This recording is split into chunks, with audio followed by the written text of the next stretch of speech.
Tom Miller was not looking for archaeology.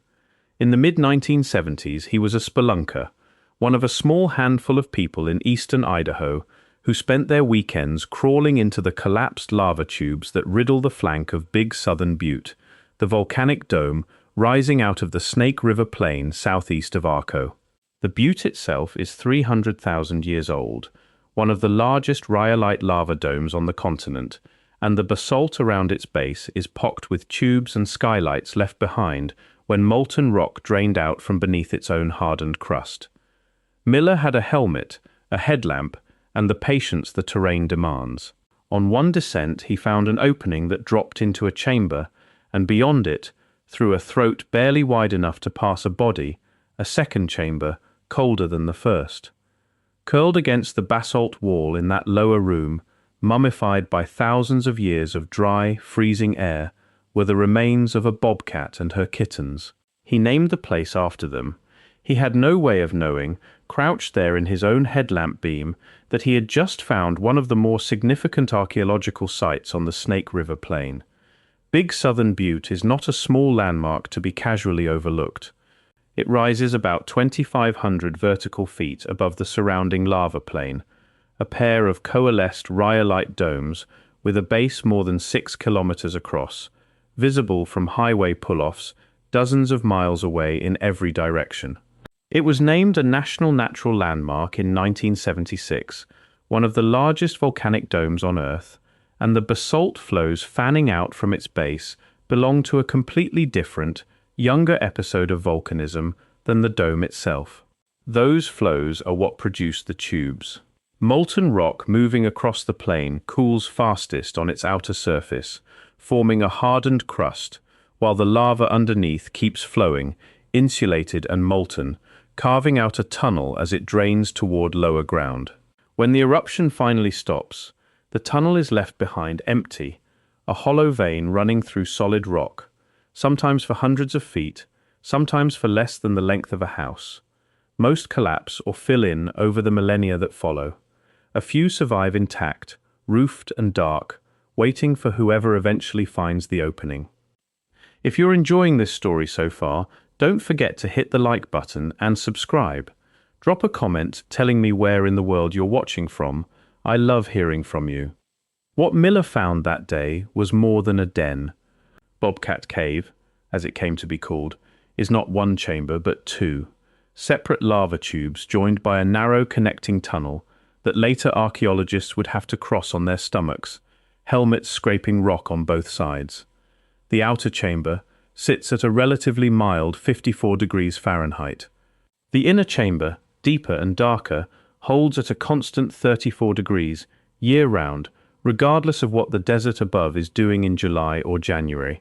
Near the entrance, faint marks in red ochre ran across the basalt in short parallel strokes, grouped in clusters that did not look accidental. Scattered across the floor of both chambers were flaked stone tools. Miller reported what he had seen to the Bureau of Land Management, the agency that manages the ground above Bobcat Cave, and for the moment, that was where the story stopped. Federal archaeologists have limited staff and long lists of sites competing for attention, and a cave full of animal bones and old rock scratches is easy to file away for later. It did not stay filed away. Richard Hill, the BLM archaeologist who inherited Miller's report, kept thinking about the cave. He eventually called Richard Holmer, a professor at Idaho State University, with a simple pitch. He had a strange cave with a lot of material inside it, and he wanted Holmer to bring students down to figure out what was going on. Holmer agreed, and in 1987, a team from Idaho State University made the first formal descent into Bobcat Cave. Among the graduate students on that dig was a young researcher named Lael Suzann Henrikson. She would spend more than 3 decades on this one question, and it started with a single afternoon spent scooting through a rock throat on her stomach, trying not to think too hard about how far underground she was. What the team found in the inner chamber did not look like a burial and did not look like a hearth. A few inches beneath the surface, the dirt turned to solid ice, and buried in that ice was a carefully built, 3-layered mat of sagebrush. The tops and roots of the sagebrush had been burnt before they were laid down, then arranged in neat, deliberate rows, one layer on top of another. Underneath the mat, frozen into clear ice, the team found antler tines and bison bone. The pattern was not subtle once they saw it. Someone, a very long time ago, had dragged pieces of a butchered bison down into the coldest part of this lava tube, packed the meat under a woven mat of burnt sagebrush, and left it there, trusting the rock itself to do the rest of the work. That trust was well placed. No mechanical refrigeration, no electricity, no insulation beyond several hundred feet of solid basalt overhead, and the temperature down there has apparently not drifted more than a degree or two in 4,000 years. Henrikson later tested the idea with a fresh antler tine, a river cobble to strike it with, and a bucket of water frozen solid. The antler tine worked as an ice pick, chipping cleanly through the frozen surface in a way that stone tools struggled to match. It was, in other words, exactly the tool this task would require, and there it was in the ice, lying next to the bison bone it had likely helped to bury. Radiocarbon dating placed the Bobcat Cave cache at roughly 4,100 years old. The sagebrush mat, archaeologists came to believe, was not decoration. Sagebrush has a heavy, distinctive scent, and a mat of it laid over fresh meat would have done real work disguising that meat from scavengers with a nose far better than a human one. One cave with a frozen meat cache in it could be an anomaly. It is not one cave. In the years following that first dig, Henrikson kept looking, and she kept finding more of them scattered across the same volcanic plain. Among the sites she has since documented are Tomcat Cave, Scaredy Cat Cave, Fortress Cave, Wolfang Cave, and Bearpaw Cave, each one a lava tube with a cold lower chamber, and each one holding the same kind of evidence Bobcat Cave produced first. Radiocarbon dates from these caves span roughly 8,200 years ago down to about 950 years ago, a window of use stretching across most of the time humans are known to have lived on the Snake River Plain. The caves were not used constantly across that span. The dates cluster instead into distinct windows of activity, separated by long stretches where the same caves, sitting at the same reliable 34 degrees, appear to have gone untouched. Henrikson's explanation ties the pattern to climate. Bison depend on cool season grasses and dependable water, and when the plain went through stretches of heat and drought, bison numbers on the landscape would have dropped sharply. Storing meat in a natural freezer would have mattered most exactly during those lean years, which is precisely when the radiocarbon dates bunch up. The caves, in this reading, were not everyday larders. They were insurance, used hardest when the desert above them turned hostile. It is worth saying plainly that most of Idaho's lava tubes are nothing like Bobcat Cave, and most visitors will never stumble onto anything resembling it. Craters of the Moon National Monument, roughly an hour's drive from Big Southern Butte, contains some of the best-known public lava tubes in the state. Indian Tunnel, Boy Scout Cave, and Beauty Cave, all reachable on a short, well-marked hike called the Caves Trail. Indian Tunnel is the largest of the three, its roof broken through in several places by collapses that let sunlight pour down into the tube in shafts. Boy Scout Cave narrows into a 2-foot crawl space that forces visitors flat on their stomachs for 15 feet before it opens up again. Beauty Cave runs 300 feet through a scramble of loose rock at its entrance. Thousands of people walk through these caves every summer, and what draws them is the geology itself, the ropey black rock, the skylights, the sheer strangeness of standing inside a hollow vein of hardened lava. None of them has produced anything like the frozen sagebrush mat pulled from Bobcat Cave. The difference likely comes down to exposure. A tube broken open by repeated roof collapse breathes with the outside air and never holds the kind of stable, sealed deep freeze that a narrow, largely intact tube like Bobcat Cave's inner chamber can maintain year after year. The caves that look most impressive to a hiker on a day trip are, by their nature, some of the least likely to have kept anything frozen for 4,000 years. Bobcat Cave and its sister sites are not the only lava-associated cave on the Snake River Plain worth this kind of attention. A short distance away sits Lael Cave, part of what archaeologists call the Wasden site, first opened up not by professionals but by a local family digging on their own initiative years before any university got involved. Family members let the youngest children work a patch of dirt near the mouth of the cave, understanding full well that anything they actually found would be carefully taken over by the adults. One of those children, decades later, still remembered the arrangement clearly, though by then he had spent 25 years working in the mining industry and would joke that he was still recovering metal out of the ground, just a different kind. The family's original finds were serious enough to draw in Idaho State University, and archaeologist Lael Suzann eventually took over the project, securing a National Science Foundation grant worth roughly $69,000 to clear a heavy roof collapse that had buried part of the site and stalled the dig for years. Suzann did not live to see the work through. He suffered from type 1 diabetes, and roughly a month into the renewed excavation, at 47 years old, he died, leaving his graduate students to carry the project forward. What they eventually uncovered was a bison bone bed representing more than 60 animals, radiocarbon dated to around 8,000 years old, along with mammoth remains dated older still, past 12,000 years, sitting in the same stratified layer as Folsom-style spear points. That association, mammoth bone and fluted points in a single undisturbed layer, is close to unique west of the Rocky Mountains, and it is part of why Henrikson, decades later, returned to Lael Cave's old field notes as corresponding author on a fresh paper for the journal American Antiquity.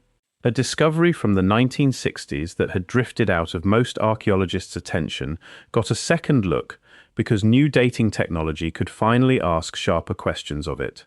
If you're hooked on this story, make sure to subscribe and turn on notifications so you never miss an upload.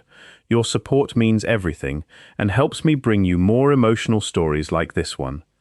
The pattern extends beyond the plain around Big Southern Butte. Farther south, near Twin Falls, an archaeologist named Ruth Gruen spent parts of 1959 and 1960 excavating a site called Wilson Butte Cave, a volcanic cave cut into the rim rock of south-central Idaho rather than a true lava tube, but shaped by the same regional history of eruption and flow. Working down through layer after layer of accumulated sediment, Gruen's team recovered stone tools and animal bone from strata deep enough and old enough to place people in this part of the interior West, earlier than most archaeologists at the time were prepared to accept. Her findings, published in 1961 as a monograph through the Idaho State College Museum under the title The Archaeology of Wilson Butte Cave, South Central Idaho, provided some of the earliest solid evidence for a human presence on this landscape, material that entered directly into the running national debate over how and when people first moved through the interior of the continent. Gruen returned to the site decades later for a second round of excavation, using dating methods that did not exist in 1960, specifically to test her original conclusions against them. Much of her original interpretation held. Between Wilson Butte Cave to the south and the cluster of meat cache lava tubes to the north, the same basic fact keeps repeating itself across the Idaho landscape. The caves carved by ancient lava flows were never empty. People used them, deliberately and repeatedly, for thousands of years, leaving behind exactly the kind of preserved, undisturbed evidence that open-air sites rarely survive to produce. That preservation is fragile, and not every cave on the plain has been as lucky as Bobcat Cave. Bobcat Cave survives in good condition, largely because it is hard to find and harder to reach, tucked into rough country with no marked trail leading to it. Other Idaho lava tubes have not had that protection. South of the town of Kuna, a lava tube known locally as Kuna Cave has a public entrance, a skylight opening fitted with a steel ladder dropping roughly 50 feet straight down into the main chamber. From the bottom of that ladder, the tube runs about a quarter mile to the north and close to 1,000 feet to the south. The southern stretch narrowing into a sandy trench visitors have to crawl through on their stomachs to reach a small turnaround chamber at the far end. It is close to Boise, easy to find, and it shows. Decades of visitors left behind graffiti covering long stretches of the walls, scattered trash, the smell of scorched rock from fires built underground, and in at least one section, debris from careless visitors whose activity caused part of the tube to collapse and seal itself off from the inside, shortening a cave that was once measurably longer than it is today. In March of 2021, the Bureau of Land Management released a draft environmental assessment proposing a set of fixes: improved road and parking access, a renovated and safer entrance ladder, and a new steel grate over the opening specifically intended to cut down on the dumping and vandalism that had been steadily wearing the site down. Amanda Hoffman, who manages the conservation area that includes Kuna Cave for the BLM, said at the time that the agency understood how important the site was to the local community and wanted to balance continued public access with real protection for the place. The proposal was explicit on one point: it did not call for closing the cave to visitors. It called for slowing the damage enough that there would still be a cave left to visit. That distinction matters because it says something true about how these places are actually managed, as opposed to how they get talked about after the fact. Nobody sealed Kuna Cave shut and walked away.